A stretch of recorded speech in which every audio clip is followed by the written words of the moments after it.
إن الحمد لله نحمده ونستعينه ونستغفره ونعوذ بالله من شرور أنفسنا ومن سيئات أعمالنا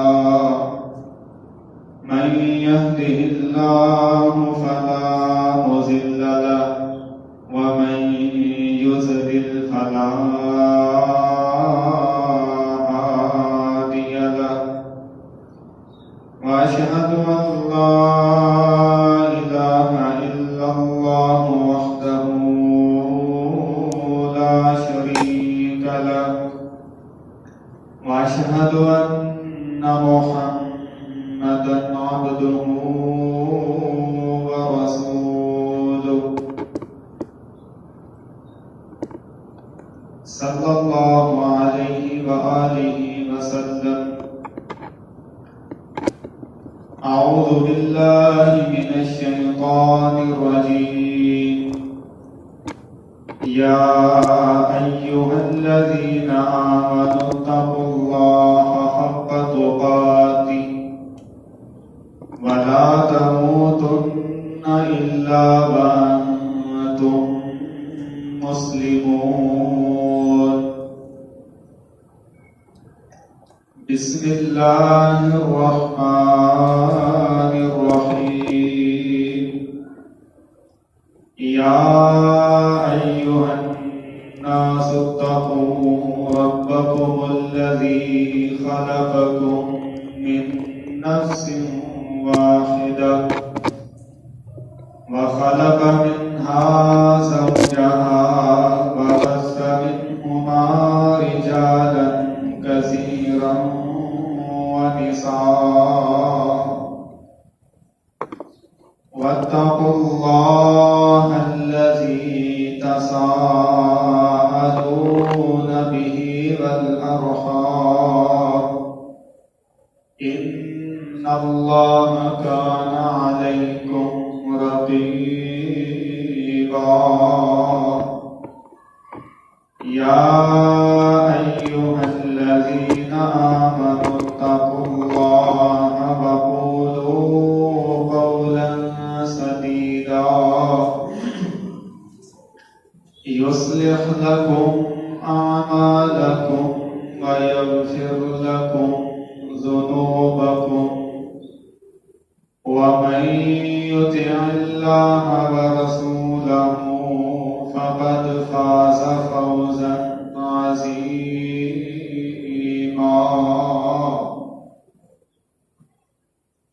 أما بعد فإن خير الحديث كتاب الله وخير الهدي هدي محمد صلى الله عليه وآله وسلم وشر الأمور محدثاتها وكل محدثة بدعة وكل بدعة ضلالة وكل ضلالة في النار. أعوذ بالله السميع العليم من الشيطان الرجيم من همزه ونفثه ونفثه. يا أيها الناس كلوا مما في الأرض حلالا طيبا ولا تتبعوا خطوات الشيطان إنه لكم عدو مبين.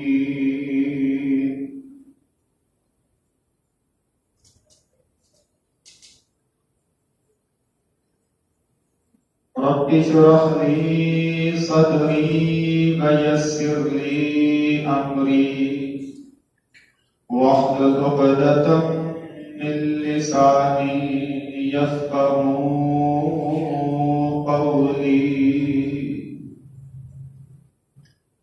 رب أعوذ بك من همزات الشياطين وأعوذ بك رب أن يحضرون رب أعوذ بك من همزات الشياطين وأعوذ بك رب أن يحضرون رب أعوذ بك من همزات الشياطين وأعوذ بك رب أن يحضرون.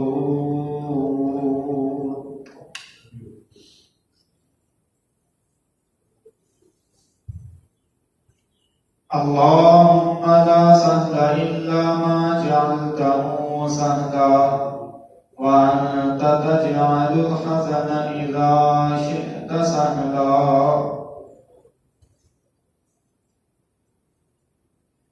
تمام حمد و ثنا اللہ رب العالمین الہ العالمین احکم الحاکمین کے واسطے جو خالق ہے، مالک ہے، رازق ہے. بے شمار لاتعداد درود و سلام امامنا فی الدنیا والآخرہ و امامنا فی الجنہ،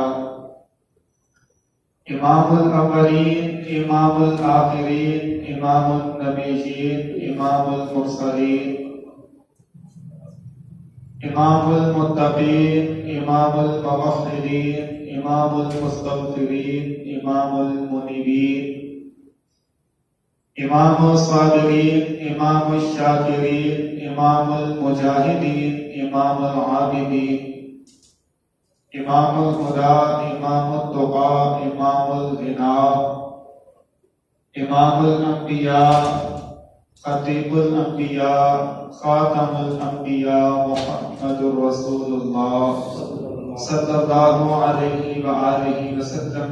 آپ کی بابرکت ذات گرامی کے واسطے ہر قسم کی بخشش و رحمت کی بلندی درجات کی دعا آل رسول، اصحاب رسول، اہل بیت، صحابہ اکرام رضوان اللہ علیہ اجمعین اور اولیاء اکرام رحمہ اللہ کے واسطے، صاحبوں، ساتھیوں، قابل قدر بزرگوں، اسی طرح معزز خواتین، اللہ اپنی توفیق رحمت سے ہم نے اسلام کا ایک عطا کردہ عظیم دن عید الاضحیٰ، عید قربان اور یوم النحر اور ہمارے عرف عام میں بڑی عید، یہ دن بھی ہم نے گزار لیا ہے. کافی دیر سے میری یہ ایک روٹین ہے کہ بڑی عید کے بعد والا جو خطبہ ہوتا ہے وہ کھانے پینے کے آداب پہ میں کوشش کرتا ہوں کہ آپ کے سامنے چند باتیں بیان کی جائیں، کیونکہ نبی علیہ السلام آپ کا بھی یہ فرمان ہے کہ یہ جو ایام تشریق ہیں گزر چکے ہیں، کل آخری ایام تاریخ میں سے آخری دن تھا، تو آپ فرماتے ہیں یہ جو دن ہیں یہ کھانے پینے کے دن ہیں اور اللہ کا ذکر کرنے کے دن ہیں. اور پھر اس میں ہر امیر غریب چھوٹا بڑا اللہ تعالیٰ ایسی برکتیں اور رحمتیں فرما دیتا ہے کہ تقریباً گھروں کے اندر بہترین جو ہماری غذا ہے، گوشت، وہ پہنچ جاتا ہے اور لوگ پھر اسے کھاتے ہیں. تو کھانے پینے کے آداب بھی ہمیں اسلام نے بتائے ہیں، ہر میدان کے اندر ہماری رہنمائی نبی علیہ السلام نے کی ہے. اسی طرح کھانے پینے کا ادب بھی نبی علیہ السلام نے ہمیں بتلا دیا ہے. فَبِأَيِّ آلَاءِ رَبِّكُمَا تُكَذِّبَانِ، تم اپنے رب کی کون کون سی نعمت کو جھٹلاؤ گے؟ بڑی زیادہ اللہ تعالیٰ نے ہم پہ نعمتیں، انعامات کیے ہیں. اللہ تعالیٰ ہمیں ان انعامات کی قدر کرنے کی توفیق عطا فرمائے. ان نعمتوں کی قدر، ان انعامات کا شکر ادا کرنے کا ایک یہ طریقہ بھی ہے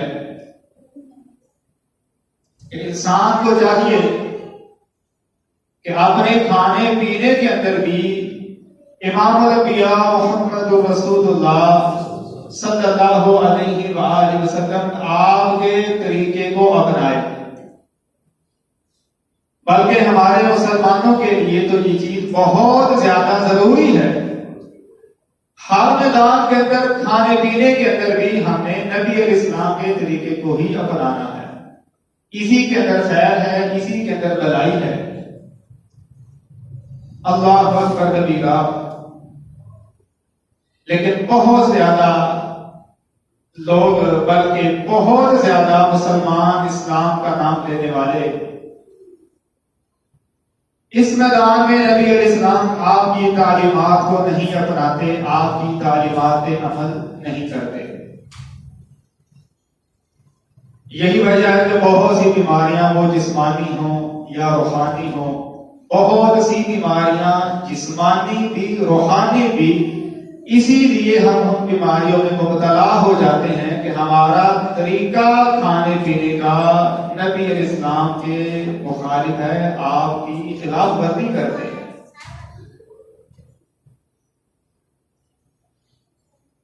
باتیں کہنے کو, بتانے کو, سننے کو بڑی چھوٹی چھوٹی ہیں, لیکن ان کے نتائج, ان باتوں پہ عمل کر کے نتائج بھی بہت اعلیٰ ہیں. ان باتوں کو چھوڑ کے پسے پشت ڈال کے ان کے برے نتائج بھی بہت زیادہ ہیں.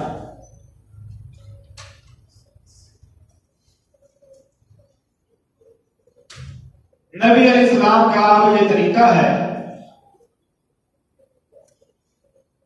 کہ آپ جب بھی کھانا کھاتے یا کوئی مشروب, کوئی پانی, دودھ پیتے, سب سے پہلے نبی علیہ السلام اللہ کا نام لیتے, بسم اللہ پڑھتے. یقین جانیے اس کے اتنے روحانی فائدے ہیں اور روحانی اتنے زیادہ نقصانات ہیں, اور پھر یہ ایسے نقصانات ہیں جو کسی خوردبین کے اندر, کسی سائنسدان کی سرچ اور تحقیق کے اندر نہیں آ سکتے. یہ ہمیں صرف اگر بتایا ہے تو امام الانبیاء محمد رسول اللہ صلی اللہ علیہ وآلہ وسلم.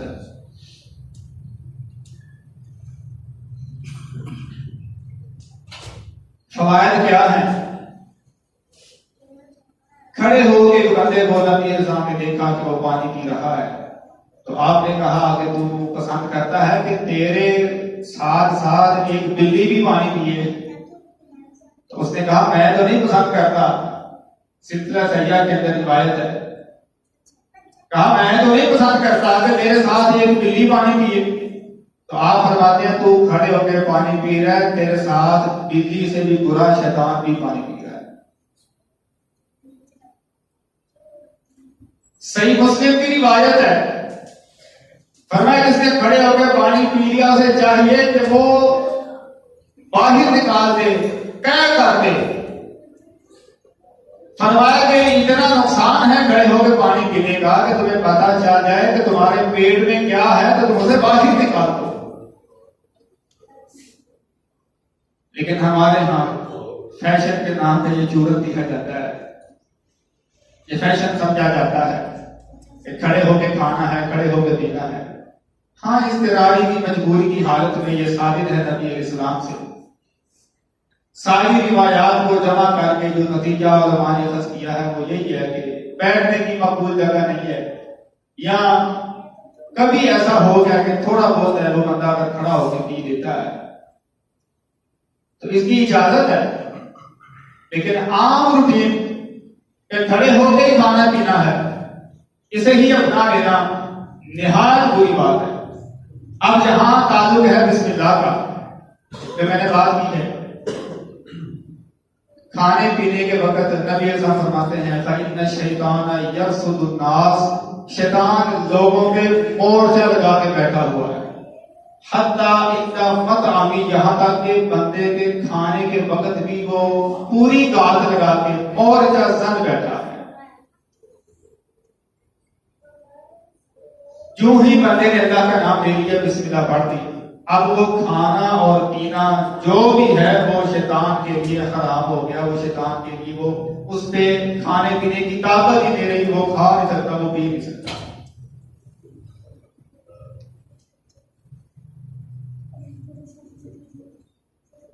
نبی علیہ السلام صحابہ کے ساتھ تشریف فرما ہے, کھانا پیش کیا گیا. صحابہ فرماتے ہیں کہ ہم اس وقت تک کھانے کے لیے ہاتھ نہیں تھے بڑھاتے جب تک رسول اللہ کھانا شروع نہ کرتے. بہرحال کھانا شروع کیا تو صحابہ فرماتے ہیں کہ چھوٹی سی بچی کھانے کی طرف آ رہی تھی اور اس نے آگے کھانے میں اپنا ہاتھ رکھنا چاہا, کچھ کھانے کے لیے دینا چاہا. ایک چھوٹی سی بچی تھی. صحابہ فرماتے ہیں نبی علیہ السلام نے اس بچی کا ہاتھ پکڑ لیا, کھانے نہیں دیا. صحابہ انہوں نے تعجب کیا, اور تعجب والی بات بھی تھی کہ سارے جہانوں کے لیے رحمت ہے اور ایک چھوٹی سی بچی ہے. طبعاً بھی بندہ بچوں کو تو ایسی باتوں سے منع نہیں کرتا کہ بچے ہیں کہ کھاتے پیتے ہیں, لیکن آپ سارے جہانوں کے لیے رحمت ہے, آپ نے بچی کا ہاتھ کیوں پکڑ لیا؟ صحابہ نے اس بات پہ تعجب کیا. نبی علیہ السلام فرماتے ہیں صحابہ تم اس بات پہ تعجب کر رہے ہو, ہم نے جب کھانا شروع کیا تھا تو ظاہر بات ہے آپ نے بھی, صحابہ نے بھی بسم اللہ پڑھی تھی, اللہ کا نام لیا تھا. بچی کو یہ تعلیمات نہیں تھی. تو آپ فرماتے ہیں صحابہ ہم نے اللہ کا نام لے کے کھانا شروع کیا تھا. یہ کھانا شیطان کے لیے جائز نہیں تھا, کھانا وہ کھا ہی نہیں تھا سکتا. وہ شیطان اس بچی کو دھکیل کے لایا یہاں تک کہ اس بچی کے ذریعے ہمارے کھانے سے تھوڑا سا اٹھا لے. اور آپ فرماتے ہیں صحابہ میں اس بچی کے ہاتھ کے اندر اس شیطان کا ہاتھ بھی محسوس کر رہا ہوں. اندازہ فرمائیے, اللہ کا نام لینا, بسم اللہ پڑھنا. آپ فرماتے ہیں دروازہ جب بند کرو تو بسم اللہ پڑھو. شیطان دروازہ نہیں کھول سکتا. فرمایا برتن کو رات برتن ڈانپ کے رکھ دو, بسم اللہ پڑھ لو. اس کا کیا فائدہ ہے؟ صحیح مسلم کے اندر روایت ہے, آپ فرماتے ہیں سال میں ایک دن یا ایک رات ایسی ہوتی ہے جس میں بیماریاں بلائیں نازل ہوتی ہیں, اور جس برتن کو بسم اللہ پڑھ کے ڈانپ دیا گیا ہو اس برتن میں وہ بیماریاں بلائیں داخل نہیں ہو سکتی. باقی اگر وہ برتن کھلا ہے یا بسم اللہ نہیں پڑھی گئی تو وہ جو سال میں ایک رات یا ایک دن ہوتا ہے نا, بلائیں بیماریاں اترتی ہیں وہ برتن میں داخل ہو جاتی ہیں. اندازہ فرمائیے کہ اللہ کا نام لینا, بسم اللہ پڑھنا, اس کے کتنے فوائد ہیں. چوروں سے ڈاکوؤں سے بچنے کے لیے ہم نے تالا لگا دیا, لیکن جنات اور شیاطین وہ ان تالوں کے محتاج نہیں ہیں. فرمایا بسم اللہ پڑھ لیا کرو. ویسے کوئی تالا لگا دیا, بندوں سے چوروں ڈاکوؤں سے محفوظ ہو گئے. بسم اللہ پڑھ لو گے, ایسا بند کیا ہوا دروازہ جس میں اللہ کا نام لیا جائے شیطان دروازہ کھول نہیں سکتا. اللہ اکبر. بیت الخلاء کے اندر داخل ہونا ہے, دعا ہے اللہم انی اعوذ بک من الخبث والخبائث. ابن ماجہ کی ایک روایت ہے, اس میں بسم اللہ کے الفاظ ہیں.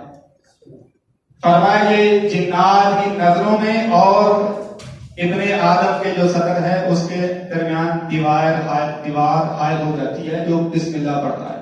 اب ویسے ہم بیت الخلاء میں داخل ہو کے بندے نہیں دیکھ سکتے, لیکن شیاطین سے بچنے کے لیے بسم اللہ پڑھ لی, ان سے بھی محفوظ ہو گئے. اللہ اکبر. اب اس کا فائدہ اور نقصان کیا ہے؟ ایک صحابی سے یہ روایت منقول ہے, موقوف روایت ہے, شاید مرفوع بھی ہو لیکن میرے علم میں نہیں ہے. ایک صحابی سے یہ بات ہے, لیکن اس طرح کے مسائل کے اندر حکماً یہ روایات مرفوع ہی تصور کی جاتی ہیں کہ اتنی بڑی بات کہنا کسی صحابی کا وہ مرفوع کا ہی درجہ رکھتی ہے. اب موقوف اور مرفوع کیا ہے, یہ بات کی بات ہے. بہرحال صحابی ان سے یہ روایت ہے وہ فرماتے ہیں کہ جس طرح ہم بندے ایک دوسرے سے ملتے ہیں ملاقات ہوتی ہے، اب دیکھیے گا کہ بسم اللہ کا کتنا بڑا فائدہ ہے اور چھوڑنے کا کتنا بڑا نقصان ہے۔ جس طرح ہم آپس میں ملتے ہیں، ہمارے ہمزاد جو جن شیطان ہیں وہ بھی آپس میں ملتے ہیں، باتیں کرتے ہیں۔ نبی علیہ السلام فرماتے ہیں، وہ صحابی فرماتے ہیں کہ ایک مسلمان جب کسی کافر سے ملتا ہے تو ان کا ہمزاد قریب جو جن ہے، شیطان ہے، وہ بھی آپس میں ملتے ہیں۔ کافر کا جن اس مسلمان کے جن کو کہتا ہے تو بڑا مارا سا ہے، کچھ نہیں تیرے پلے، نہ وہ اچھا سوٹ، نہ وہ اچھا جوتا، نہ وہ تیری صحت اتنی اچھی ہے، اس کی کیا وجہ ہے؟ مسلمان کا جن کہتا ہے، اب سنیے گا فائدہ، مسلمان کا جن کہتا ہے یہ مسلمان بندہ ہے، تیل لگاتا ہے سر میں، بسم اللہ پڑھ لیتا ہے، کنگھی کرتا ہے بسم اللہ پڑھتا ہے، لباس پہنتا ہے بسم اللہ، اللہ کا نام لیتا ہے، کھاتا ہے پیتا ہے اللہ کا نام لیتا ہے، کہتا ہے کہ اس کے لباس، اس کی کنگھی پٹی، اس کے کھانے پینے سے میرے لیے کچھ بھی جائز نہیں رہتا، تو میری صحت کیسے بنے گی؟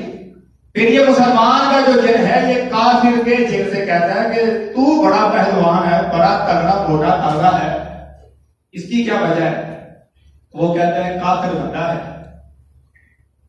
یہ کھاتا ہے بسم اللہ نہیں پڑھتا، پیتا ہے بسم اللہ نہیں پڑھتا، لباس پہنتا ہے، جوتا پہنتا ہے، سر میں تیل لگائے، کبھی کی بسم اللہ نہیں پڑھتا، لہذا اس کا کھانا، اس کا پینا، اس کا لباس، ہر شے وہ میرے لیے اس کے دروازے کھلے ہیں، دیکھ لینا کھا کھا کے کیسا ہوتا۔ اب اندازہ کیجیے، آج اگر کسی کا دل نہیں کرتا نماز کی طرف آنے کو، بڑی وجوہات ہے، اس میں یہ بھی وجہ ہے کھانے پینے میں، عام روٹین میں ہم اللہ کا نام نہیں لیتے، بسم اللہ نہیں پڑھتے، اپنے کریم شیطان کو پالا پہلوان بنا دیا ہوا ہے، اب ایک طرف کو مارا ہے، اسے گرانا ڈانا آسان ہے بجائے پہلوان کے، اب کیسے وہ ہمیں نماز کی طرف آنے دے، کیسے وہ نیکی کی راہ پہ آنے دے جسے ہم نے کھلا پلا کے موٹا تازہ کر دیا۔ اللہ اکبر کبیرہ۔ اور پھر بسم اللہ کے فوائد، نبی علیہ السلام آپ جنہوں نے دعوت دی کہ آگے ہمیں تبلیغ کیجیے، نبی علیہ السلام تشریف لے گئے، انہیں بتایا، وہ تبلیغ کی، تو انہوں نے پھر باتیں حضور کھانے پینے کا مطالبہ کیا، تو نبی علیہ السلام فرماتے ہیں ہر وہ ہڈی جس پہ بسم اللہ پڑھا گیا ہو اس کا گوشت تمہارے لیے حلال ہے۔ ہم جو گوشت کھاتے ہیں، ہڈیاں پھینکتے ہیں، ان میں جنات کے لیے گوشت آ جاتا ہے، اسے دیکھنے کے لیے مادی عینت کی ضرورت نہیں ہے، آنکھ کی، یہ روحانی اور ایمان کی پاور چاہیے، نبی علیہ السلام نے فرما دیا ہے ہمارے ساتھ۔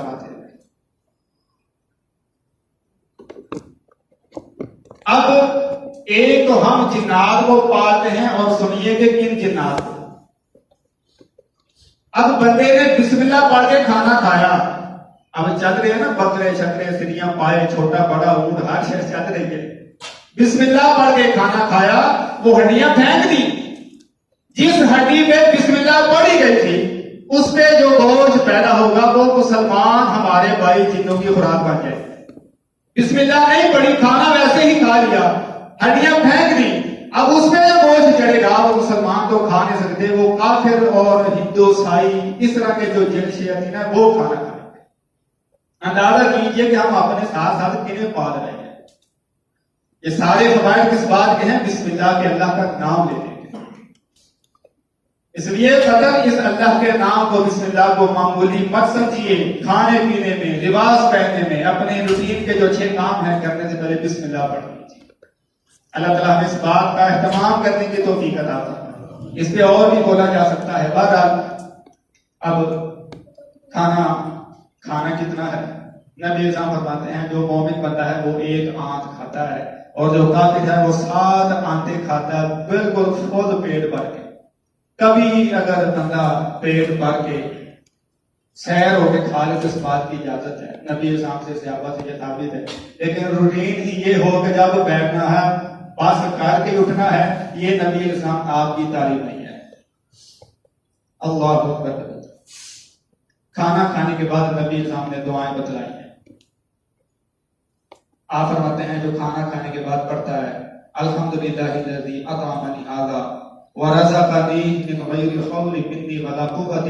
کھانا کھا کے یہ دعا پڑھتی ہے, آپ فرماتے ہیں اللہ تعالیٰ پچھلے ساری زندگی کے گناہ معاف کر دے. اندازہ فرمائیے کھانا بھی ہم نے کھایا ہے اور کھانا کھا کے یہ دعا پڑھتے ہیں, فرمایا پچھلی ساری زندگی کے اللہ تعالیٰ گناہ ہی معاف کر دیتا ہے. اور ایسی ایسی دعائیں کہیں آپ فرماتے ہیں الحمدللہ الذی اطعم وسقا وصفقہ وجعل لہ مخرجا. کہیں یہ دعا ہے اللہم اطعمت واسقیت واغنیت واقنیت وہدیت واحییت فلک الحمد علی ما اعطیت. کہیں آپ فرماتے ہیں اللہم بارک لنا فی وارزقنا خیرا منہ. کتنی بے شمار دعائیں ہیں اور کھا لیا اللہ کی نعمتیں کھائیں, کوئی اس طرف دھیان کوئی نہیں. اللہ اکبر.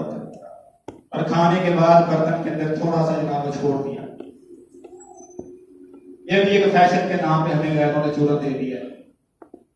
جبکہ نبی ایسا فرماتے ہیں کھانے کے بعد پلیٹ کو برتن کو اچھی طرح سے صاف کرنا ہے, وہ آخر میں جو ہے نا وہ کھانے کی آخر میں برکت ہوتی ہے. لیکن اللہ تعالیٰ نے غیروں کا ایک بیان کیا ہے ما یود الذین کفروا من اہل الکتاب ولا المشرکین ان ینزل علیکم من خیر من ربکم.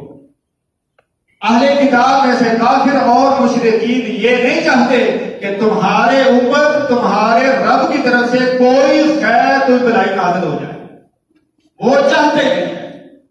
یقین جانیے ہم تو اتنی غفلت کی زندگی گزار رہے ہیں, وہ بڑا پڑھتے بڑا مطالعہ کرتے ہیں, وہ جانتے ہیں کہ ان کے نبی نے کیا بتایا ہے کہ یہ کام کرنے سے لعنت ہوتی ہے, یہ کام کرنے سے بے برکتی آتی ہے, یہ کام کرنے کی وجہ سے آخرت میں یہ فلانا نقصان ہے. وہ سارا کچھ پڑھ کے ہمیں فیشن کے نام پہ وہ چیز دے دیتے ہیں کہ ان پہ لعنتیں کیسے بچ سکی. وہ چیز ہمارے لیے جناب فیشن بنا کے ہمارے سامنے پیش کر دیتے ہیں. انا للہ و انا الیہ راجعون. اب یہ اندازہ کیجیے جسم مرد کا اس میں سے ران جو ہے یہ صدر میں داخل ہے, اس کا چھپانا ضروری ہے. یہ نہ غیر مرد بھی نہیں دیکھ سکتا کسی بھی ران کو. اب گرمیاں ہیں, انہوں نے چھوٹی سی نکریں ہمارے نوجوانوں کو پہنا دی ہیں, اور اتنی شرمناک بات ہے کہ بازاروں میں گلیوں میں جناب کھلے ہی گھوم پھر رہے ہیں نکریں پہن کے. اور ران جس کا چھپانا صدر چھپانا جس کا ضروری تھا اسے آج دکھانا ہی نہ وہ جدیدیت اور ایک جناب فیشن بن گیا. اور اگر کوئی کہے کہ جی میں پوری پہنوں گا, انہوں نے پوری کو بھی یہاں سے پھاڑ دیا. چلا تھا نا ایک فیشن, پینٹ چاہے پوری ہے لیکن ران سے نہ وہ پھاڑ دی ہے, یہ فیشن بن گیا ہے. وہ سارا جانتے ہیں کہ ان پہ لعنتیں کیسے بچ سکی, اسے فیشن بنا کے پیش کر دیتے ہیں, ہم اپنا لیتے ہیں. پتہ ہی نہیں کہ امام الانبیاء محمد رسول اللہ صلی اللہ علیہ وسلم آپ اس بارے میں تعلیمات کیا. تو اللہ تعالیٰ ہمیں ہر میدان کے اندر, وہ کھانے پینے کا میدان ہے, لباس کا, ہر میدان کے اندر نبی علیہ السلام آپ کی اتباع کی توفیق عطا فرمائے. اللہ اکبر. بہرحال بات ہو رہی تھی کھانے پینے کی, آج کل دن بھی یہی ہے. تو اسی مناسبت سے تو آخر میں نے نبی علیہ السلام آپ کی جو پسند کی چیزیں تھیں یا جو آپ تناول فروخت کرتے تھے اس کے حوالے سے چند گزارشات ہیں. نبی علیہ السلام کو میٹھا اور ٹھنڈا جو مشروب ہے نا یہ بہت زیادہ پسند تھا. نبی علیہ السلام کو مکھن بڑا زیادہ پسند تھا. آپ کھجور اور مکھن ملا کے کھایا کرتے تھے. نبی علیہ السلام کو سبزیوں میں سے کدو بڑے پسند تھے. ایک صحابی کہتے ہیں میں نبی علیہ السلام کے ہاں کیا تو آپ کے پاس نا کدو بڑے تھے, تو میں نے پوچھا کہ یہ آپ فرماتے ہیں ہم اکثر اسے پکاتے ہیں. آپ کے گھر میں اکثر سبزیوں میں سے کدو یہ پکا کرتے تھے. سیدنا انس رضی اللہ عنہ فرماتے ہیں ایک بندے نے دعوت کی نبی علیہ السلام کی, اس نے خشک گوشت اور کدو آپ کے سامنے پیش کیا, تو میں نے دیکھا کہ آپ کدو تلاش کر کے کھا رہے تھے. تو میں نے محسوس کیا کہ آپ کو یہ بڑے پسند ہے. اپنے شاگردوں کو بتانے لگے کہ اس کے بعد ساری زندگی میں نے بھی کدو بڑے پسند کیے, کیونکہ میرے نبی کے بڑے زیادہ پسند تھے. گوشت میں سے نبی علیہ السلام کو بکری کی جو دستی کا گوشت ہوتا ہے یہ بڑا زیادہ پسند تھا. نبی السلام آپ کو گوشت میں سے پشت کا جو گوشت ہے یہ بہت زیادہ پسند تھا. اللہ اکبر کبیرہ. نبی السلام آپ خوشی سے گھی والی روٹی، ابن ماجہ میں روایت ہے، جسے پراٹھا کہتے ہیں، یہ بھی آپ تناول فرمایا کرتے تھے. سیدنا انس رضی اللہ عنہ کو ان کی والدہ نے ایک ہی پراٹھا بنایا تو آپ کو دعوت دی، نبی السلام تشریف لائے. یہاں سے یہ بات بھی پتہ چلی کہ آپ بہت زیادہ نہیں تھے کھاتے. ایک ہی پراٹھا بنا کے تو انس کو بھیجا کے بلا کے لاؤ، نبی السلام کی دعوت ہے. وہ کہتے ہیں میں نے جا کے دیکھا تو 80 صحابہ نبی السلام کے پاس اس وقت بیٹھے تھے. تو میں نے جا کے چپکے سے کہا کہ امی نے روٹی بنائی تھے، وہ جا کے کھا لو. آپ نے سارے ہی صحابہ کو دعوت دی کہ آؤ آج انس کے گھر میں دعوت ہے، کھانا کھاتے ہیں. انس کہتے ہیں میں جلدی سے اپنے گھر آیا تو جا کے ماں جی کو ساری صورتحال بتائی. تو ماں جی نے بھی کہا کہ ایک ہی پراٹھا ہے وہ آپ کے لیے بنایا تھا، اتنے بندے ساتھ آ گئے ہیں. تو آپ فرماتے ہیں پریشان نہیں ہونا. انس 10 صحابہ کو بلاتے تھے، گاڑیاں کمرہ چھوٹا تھا، بیٹھنے کی گنجائش ہی نہیں تھی. انس فرماتے ہیں ایک پراٹھا لا کے رکھ دیا گیا اور 10 کر کے آتے رہے. 80 صحابہ بھی کھا گئے، نبی علیہ السلام آپ نے بھی کھا لیا. اللہ اکبر. اندازہ کیجئے کہ حیرت گم نہیں ہوتی کہ ایک ہی روٹی ہے 80 بندے کھا گئے ہیں. امام الانبیاء محمد رسول اللہ صلی اللہ علیہ وسلم نے آپ کے معجزات تھے. تو بہرحال کھانے پینے میں بڑا ادب نبی علیہ السلام نے بتا دیا ہے، اور میں نے اس کے چند روحانی فائدے اور نقصان بھی آپ کے سامنے رکھے ہیں. بہت زیادہ بیماریاں جسمانی ہو یا روحانی ہو اسی وجہ سے ہیں کہ ہمارا کھانے پینے کا جو انداز ہے وہ اسلام ہی نہیں رہا. ملک شام کا ایک حکیم طبیب تھا، بہت زیادہ ماہر. اسے پتا چلا کہ یہ مدینہ کے اندر کافی زیادہ لوگ ہیں، دارالخلافہ ہے یہ مسلمانوں کا. اس نے جہاں پہ آ کے دکان بنا لی اپنی. 3 مہینے کے بعد ایک گاہ بھی اس کے پاس نہیں آیا. 3 مہینے کے بعد اپنا بوجھ اپنے سر اٹھایا اور مدینہ چھوڑ کے پھر ملک شام گیا. لیکن جاتے ہوئے ایک صحابی سے کہتا ہے کہ کیا وجہ ہے، تم بیمار نہیں ہوتے؟ میرے پاس دوائی لینے نہیں آئے، 3 مہینے ہو گئے. یہاں تک کہ تم کمزوری کا جسے ویکنس کا بھی مطالبہ نہیں کرتے، سارا دن تلوار لے کے لڑتے رہتے ہو، ساری رات مصلی پہ رب کے سامنے کھڑے رہتے ہو، بیمار نہیں ہوتے. ترمذی کے اندر یہ روایت ہے. آگے جو صحابی نے جواب دیا تھا انہوں نے کہا کہ ہم اپنے نبی کی تعلیم پہ عمل کرتے ہیں. انہوں نے فرمایا تھا پیٹ کے 3 حصے کرنے ہیں، ایک حصہ کھانے کے لیے، ایک پینے کے لیے اور ایک حصہ سانس لینے کے لیے. کہتے ہیں آپ کی تعلیم پہ عمل کیا ہے تو تیرے سامنے بیمار نہیں ہوتے. اللہ اکبر. ایک طبیب نے قرآن پاک میں یہ اعتراض کر دیا کہ اس قرآن پاک میں طب کے بارے میں کوئی بات بھی نہیں ہے. حسن بصری رحمہ اللہ فرماتے ہیں قرآن پاک کی پورے کی بات کرتے ہو، آیات کے تھوڑے سے حصے اللہ نے فرما دیا ہے کھاؤ پیو مگر زیادتی نہ کرو. اے حکیم طبیب اس آیت کے بارے میں تیرا کیا خیال ہے؟ اس نے اپنے سر پہ ہاتھ رکھ دیا، اس نے کہا پوری طب کا لب لباب ہی یہی ہے، تھوڑا کھاؤ تھوڑا پیو، کبھی ساری زندگی بیمار نہیں ہوتے. آج تک آپ نے سنا ہو کہ میں نے فلاں چیز نہیں تھی کہیں میں بیمار ہو گیا؟ کبھی کسی نے سنا کہ میرے سامنے یہ بھی رکھا گیا یہ بھی رکھا گیا، میں نے وہ نہیں کھایا میں بیمار ہو گیا؟ جب بھی بیماری کا حملہ ہے تو یہی ہے میں نے جب کھا لیا. ڈاکٹر صاحب گئے تھے 2 گولیاں کھائی ہیں، وہ میدے میں درد ہو جا رہی ہے، کبھی چھوڑنے کی وجہ سے کوئی بیمار ہوئے. یہاں تک کہ اب ڈاکٹروں کی جو نئی ایک تحقیق ہے پرانی ہے لیکن ان کی ایک میجر تحقیق یہ ہے جب ٹیسٹ میں کوئی بیماری نہ آتی ہو، پتہ ہی نہ چلتا ہو کہ بیمار ہو گیا، وجہ کیا بنی ہے، وہ ڈاکٹر پوچھتے ہیں کہ لاسٹ ٹائم تم نے خوراک کیا کھائی تھی، آخری دفعہ کیا کھایا تھا، اور 100 میں سے 80% آخری دفعہ جو کھایا ہوتا ہے نا اس کی وجہ سے بیماری ہوتی ہے. وہ پوچھتے ہیں کہ آخری دفعہ کیا کھایا تھا، تو بتایا جاتا ہے، وہ سمجھتا ہے کہ اسی وجہ سے ساری بیماریاں برابر ہیں.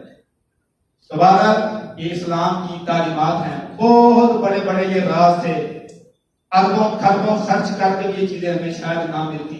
امام الانبیاء نے فری کے ذریعے سارے راز ہمیں دے دیے. تو اللہ تعالیٰ ہمیں کھانے پینے میں تمام اپنے معاملات کے اندر اسلام کی تعلیمات کو اپنانے کی توفیق عطا فرمائے. آخر دعوانا الحمدللہ.